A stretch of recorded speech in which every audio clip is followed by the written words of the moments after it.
వేసవి సెలవులు, అంతులేని ఆటలు, మర్చిపోలేని జ్ఞాపకాలు.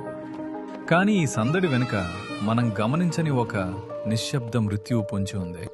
పిల్లలు మైదానంలో క్రికెట్ ఆడుతున్నప్పుడు బంతి పొరపాటున ఆ విద్యుత్ ట్రాన్స్ఫార్మర్ దగ్గర పడవచ్చు.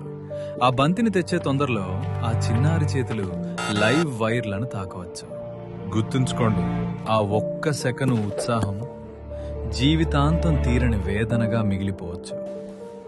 ఇక డాబాలపైన గాలిపటాలు ఎగరేసేటప్పుడు దారం కరెంటు తీగలకు చిక్కుకోవచ్చు. ఆ గాలిపటాన్ని తీయడానికి పిల్లలు పొరపాటున ఇనుప చువ్వలను గాని తడి కర్రలను గాని వాడితే ఆ తీగల్లో ప్రవహించే వేల వోల్టుల విద్యుత్తు వారి ప్రాణాలను నిలువునా హరిస్తుంది. విద్యుత్తు ఎప్పుడు రెండో అవకాశం ఇవ్వదు. దాగుడు మూతలు ఆడుతూ పిల్లలు నిర్మానుష్యంగా ఉన్న బిల్డింగుల్లోకి వెళ్తుంటారు. అక్కడ నేల మీద తెగిపడిన కరెంటు వైర్లు ఉండొచ్చు. కనీసం చెప్పులు కూడా లేకుండా ఆడుకునే ఆ పసిపాదాలు తెలియక ఆ తీగలపై అడుగు వేస్తే ఆ ఒక్క అడుగు వారి జీవితంలో ఆఖరి అడుగు కావచ్చు. పిల్లలకు భయం తెలియదు, కానీ మనకు బాధ్యత తెలుసు. విద్యుత్తు శక్తివంతమైనది, దాన్ని గౌరవించండి. మీ పిల్లలకి ఈ ప్రమాదాల గురించి ఈ రోజే వివరించండి. ముందు జాగ్రత్తే మన ప్రాణాలకు రక్ష. సురక్షితంగా ఉండండి, మీ కుటుంబాన్ని కాపాడుకోండి.